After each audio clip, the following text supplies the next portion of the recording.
আগামী সোমবার ১৩ই এপ্রিল নীল ষষ্ঠীর দিনে মায়েরা অবশ্যই সঠিক নিয়মবিধি মেনেই মহাদেবের পুজো করুন। ব্রত শেষে অবশ্যই পাঠ করুন অথবা শ্রবণ করুন নীল পুজোর ব্রত কথা ও ব্রত ফল। কারণ এই ব্রত কথা ও ব্রত ফল পাঠ অথবা শ্রবণ না করলে নীলের ব্রত কিন্তু অসম্পূর্ণ হয়ে যায়। নীলের ব্রত মায়েরা করে থাকে সন্তানদের মঙ্গলার্থে, তাদের দীর্ঘ জীবন কামনার্থে। এই ব্রতের মাহাত্ম্য যেমন বিশেষ, ঠিক সেরকমভাবেই এই ব্রতের নিয়মবিধিগুলোও কিন্তু বিশেষ। যে কোনো ব্রত বা উপবাস সঠিক নিয়মবিধি অনুসারে পালন করলেই সেই ব্রতের সম্পূর্ণ ফল কিন্তু পাওয়া যায়। চৈত্র সংক্রান্তির ঠিক আগের দিন প্রচণ্ড গরমের মধ্যে মায়েরা সারাদিন নির্জলা উপবাস রেখে সন্তানের মঙ্গলার্থে দেবাদিদেব মহাদেবের পুজো করে থাকে এবং এর ফলস্বরূপ পায় মা ষষ্ঠীর অসীম কৃপা। তাই বন্ধুরা, আজকের পর্বে আমি আপনাদের সঙ্গে শেয়ার করব নীল পুজো এই বছর অর্থাৎ 2026 সালে কবে পড়েছে, অর্থাৎ নীলের বাতি আপনারা কবে দেবেন। কারণ নীলের বাতি সঠিক সময়ে দান না করলে নীলের ব্রত অসম্পূর্ণ থেকে যায়। তার সাথে সাথে আমি আপনাদের বলে দেব নীল পুজোর নিয়মবিধি, যেগুলি মেনেই আপনারা ব্রত করবেন এবং নীলের ব্রত কথা ও ব্রত ফল। নমস্কার বন্ধুরা, আমি সুচরিতা, সবাইকে স্বাগত জানাচ্ছি কিপ গ্রুমিং চ্যানেলে। বন্ধুরা, আশা করছি ঈশ্বরের আশীর্বাদে প্রত্যেকেই ভালো আছেন এবং সুস্থ আছেন। তো চলুন বন্ধুরা, আসা যাক মূল পর্বে। প্রথমেই আপনাদের জানিয়ে দিই এই বছর 2026 সালে নীল পুজো আপনারা কখন করবেন এবং বাতি দান, বিশেষ করে যেটি ছাড়া নীলের ব্রত অসম্পূর্ণ, সেই বাতি দান করার শুভ সময় কখন। নীল পুজো পড়েছে বাংলার 29শে চৈত্র 1432, ইংরাজি 13ই এপ্রিল 2026 সোমবার দিন, অর্থাৎ আগামী সোমবার দিন। আর বাতি দান করার শুভ সময় হচ্ছে 13ই এপ্রিল বিকাল 5:02 থেকে সন্ধ্যা 7:15 পর্যন্ত। এবার আমি আপনাদের বলে দেব নীল পুজোর নিয়মবিধি। অনেক মায়েরা আছেন যারা বহু বছর ধরে নীলের পুজো করে আসছেন, কারণ একবার সন্তানের জন্মের পরে মায়েরা এই ব্রত যে শুরু করেন সেই ব্রত কিন্তু সারা জীবন পালন করে যেতে হয়। যদি কোনো বছর কোনো শুভ অসুচ বা কালো সূচ পড়ে যায়, তাও গায়ে কিন্তু উপোস মায়েরা অবশ্যই রাখেন সন্তানের মঙ্গলার্থে। কারণ এর ব্রতের মাহাত্ম্য বা বিশেষত্বই হচ্ছে এই যে এই ব্রত একবার শুরু করলে সারা জীবন এই ব্রত কিন্তু করে যেতে হয় সন্তানদের মঙ্গলার্থে। কিন্তু অনেক মায়েরা আছেন যারা হয়তো এবছর প্রথমবার নীলের ব্রত করবেন, বা অনেকে আছেন যারা হয়তো সঠিক নিয়মবিধি জানেন না। তাদের জন্য আমি ছোট্ট করে নিয়মবিধিগুলি বলে দিচ্ছি। প্রথম হচ্ছে, নীলের এই ব্রতটি মহাদেবের উদ্দেশ্যে করা হয়। যে কোনো ব্রত উপবাসের আগের দিন কিন্তু নিরামিষ অন্নাহার এবং একবারই অন্নাহার করতে হয়। অর্থাৎ ব্রতের আগের দিন রবিবার দিন আপনারা একবার, অর্থাৎ দুপুরবেলা হবিষান্ন বা নিরামিষ অন্ন গ্রহণ করতে পারেন। অনেকে হয়তো জানেন না যে হবিষান্ন কি। আপনারা ভাত এবং তার মধ্যে একটি সবজি সহযোগে, ঘি সহযোগে একবার আপনারা আহার করবেন। উপবাসের আগের দিন দুবার অন্নাহার করা উচিত নয় এবং সেই দিন কিন্তু নিরামিষ খাবারই গ্রহণ করতে হয়, অর্থাৎ সেদিন কোনো রকম আমিষ জাতীয় খাবার কিন্তু গ্রহণ করা উচিত নয়। এবার আসছি ব্রতের দিন, অর্থাৎ আগামী সোমবার, যেদিন আপনারা নীল পুজো করবেন। আমরা প্রত্যেকেই জানি যে সোমবার দিনটি হচ্ছে মহাদেবের দিন, আবার এই দিনই পড়েছে নীলের পুজো। তাই এই দিনটির গুরুত্ব কিন্তু আরও অনেকটাই বেড়ে যাচ্ছে। নীল পুজোর দিন প্রকৃত নিয়ম হচ্ছে মায়েরা সারাদিন উপবাসী থাকেন এবং এই নীলের যে পুজোটি সেটি করা হয় কিন্তু সন্ধেবেলা সূর্য অস্ত হয়ে যাওয়ার পরে সারাদিন উপবাস রেখে মায়েরা শিব ঠাকুরের মাথায় জল ঢালেন এবং অবশ্যই তার সাথে অর্পণ করেন নিখুঁত বেলপাতা, ফল ফুল ইত্যাদি। মহাদেবের প্রিয় ফুল সেদিন মায়েরা অর্পণ করেন শিবলিঙ্গে। এছাড়া যেটি ছাড়াই ব্রত অসম্পূর্ণ সেটি হচ্ছে বোটা সমেত কাঁচা আম। এই দিনে প্রায় প্রত্যেক বাড়িরই নিয়ম আছে যে বোটা শুদ্ধ কাঁচা আম শিবলিঙ্গে অর্পণ করা হয় এবং তারপরই কিন্তু গরমের এই ফলটি আমরা গ্রহণ করি, তার আগে কিন্তু আম খাওয়া হয় না। এবং এইটি করা হয় নীল ষষ্ঠীর দিন সন্ধেবেলা। এবং দেবাদিদেব মহাদেবের সামনে যে কটি সন্তান আছে তাদের প্রত্যেকের উদ্দেশ্যে একটি করে ঘিয়ের বাতি দান করা হয়। ঘিয়ের বাতি বা বাতি দান ছাড়া নীলের পুজো কিন্তু অসম্পূর্ণ থেকে যায়। মায়েরা সন্তানদের দীর্ঘ জীবন কামনার্থে দেবাদিদেব মহাদেবের সামনে সারাদিন উপবাস রেখে সন্ধেবেলায় দীপ দান করেন এবং বারবার খেয়াল রাখেন যেন সেই দীপটি প্রজ্বলিত অবস্থায় থাকে। যেহেতু মন্দিরের মাহাত্ম্য বিশেষ থাকে, তাই ঘরের পুজো দিয়ে মায়েরা অবশ্যই মন্দিরে যান এবং মন্দিরে পুজো অবশ্যই দেন এবং সেখানেও ঘিয়ের বাতি প্রজ্বলিত করে।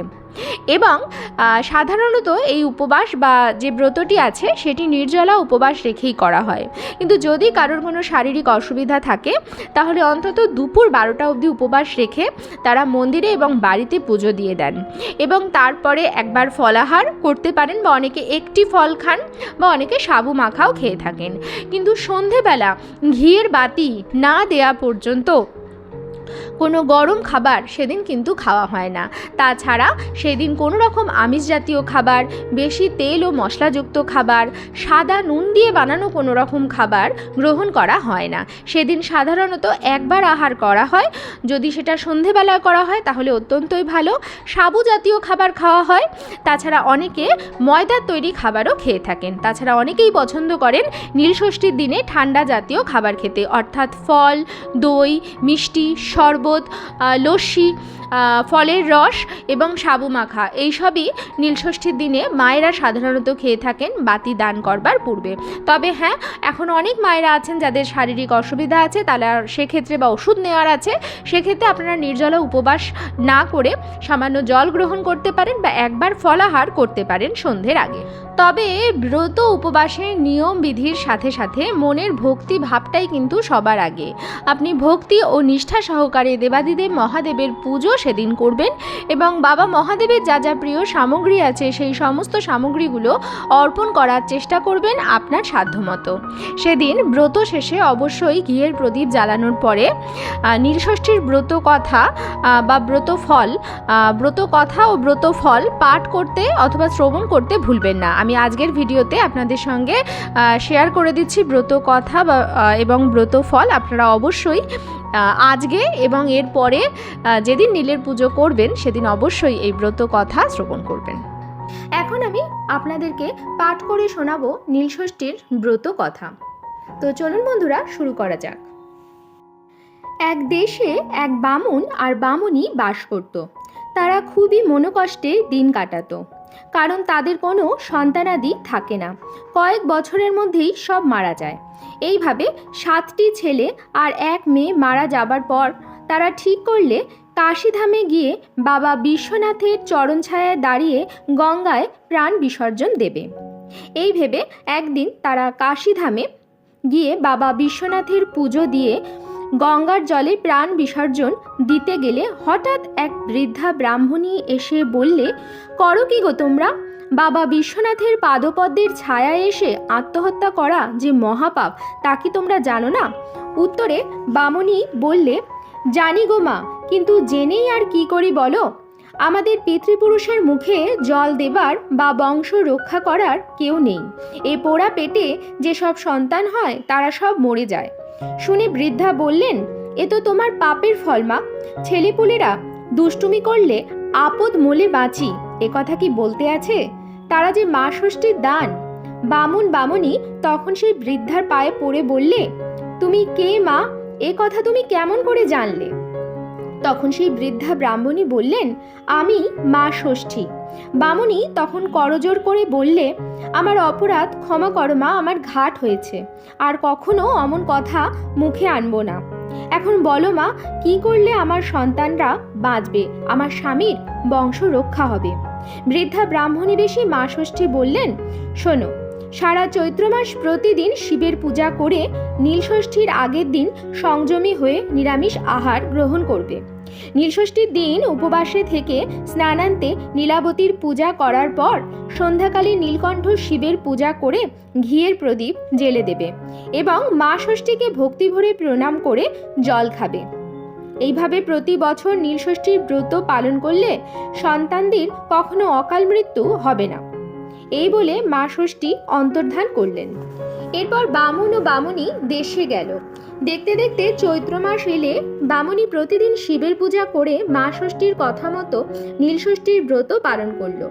এর ফলে বছর পূর্ণ হতে না হতেই বামুনি চাঁদের মতো ফুটফুটে ছেলে হলো। ক্রমে তার আরও এক ছেলে আর এক মেয়ে হলো। তারা সকলে সুস্থ শরীরে বেঁচে রইল।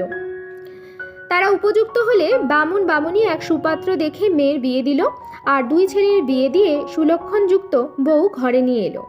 এরপর একদিন অন্তিমকাল এলে বামুন বামুনি মেয়ে ও বউদের ডেকে নীলষষ্ঠীর ব্রতের উপদেশ দিয়ে দুজনেই শিবলোকে গমন করল।